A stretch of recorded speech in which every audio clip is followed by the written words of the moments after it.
This video contains spoilers for episode Gladio, so if you're afraid of story spoilers, you may not want to watch. Just know that there's not like a huge story to episode Gladio, so I'm not really like spoiling anything crazy. But you know, if you want to make sure you go in with like nothing, then you may not want to watch this. It has been at least half a year since I put a lot of time into Final Fantasy 15, but the news of the PC version has gotten me eager to jump back into the game. Rather than start back a new game, I want to save that for the re-release. I thought that I should try out the DLC that I purchased but never tried out. I wasn't sure how the first piece of additional content for Final Fantasy 15 would fare in comparison to the base game.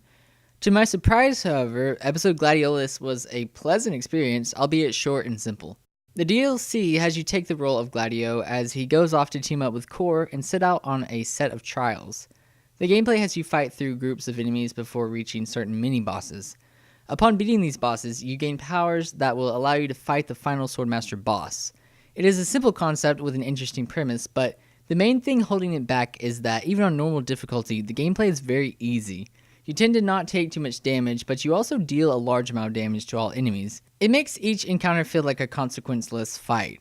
Dodging is still important, but does not feel as imperative as it did in the base game. I really felt that my life was endangered. You begin this DLC very much overpowered and even conclude feeling more than able to take on the final boss. Each enemy type, even the mini-bosses, feels like they are just waiting to be killed. There are a couple exceptions, but most enemies are not very aggressive and tend to sit back and wait for you to attack them. Core is also there for most of the skirmishes not involving the 4 major bosses of the game. He makes combat a lot easier and will tank certain enemies or take out chunks of health to the plethora of enemies.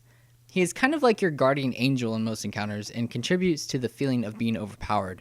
There are also multiple items scattered around the game. By simply exploring a couple corners of the linear map, you can uncover different potions and Phoenix Downs, which make combat even easier. The only times I died, yes, I went down more than once, was with the final boss, but I had a stock of 6 or so Phoenix Downs to bring me back to my feet.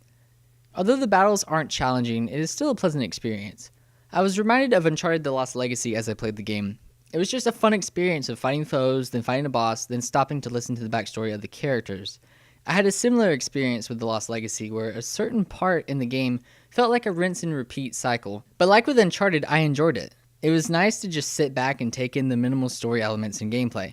At its core, there's a well-refined experience, and it was nice to just be able to enjoy that without overly challenging bosses or long expositional cutscenes.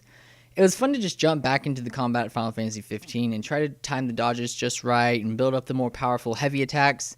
Nothing about the DLC is overly complicated or deep, but it makes for a relaxing time.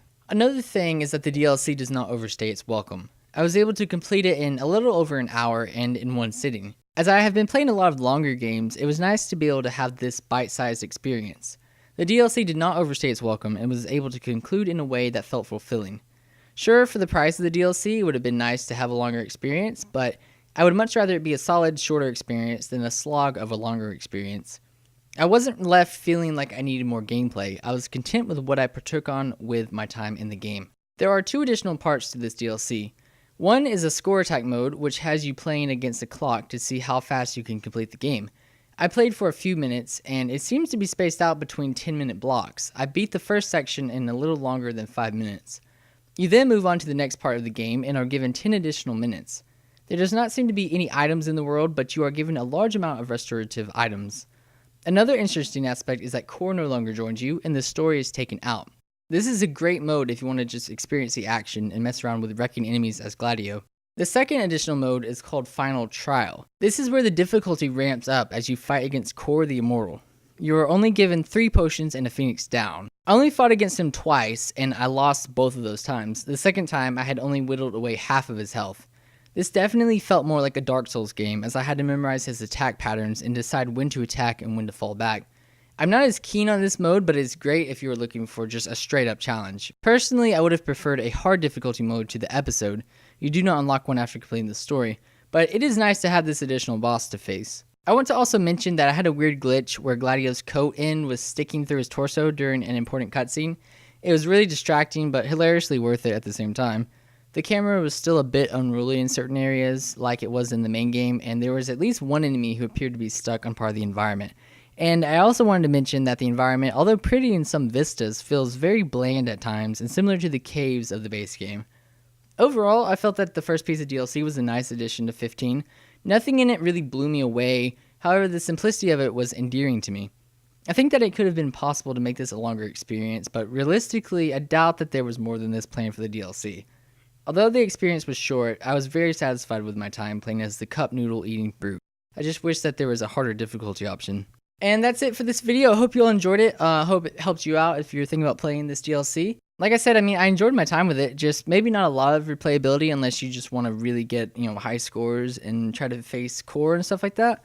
But like I said, it was a fun experience and it was great to get more of Final Fantasy 15's story. But yeah, just, let me know if you enjoyed this video, if it was helpful for you. Let me know what you think about the DLC in the comments below.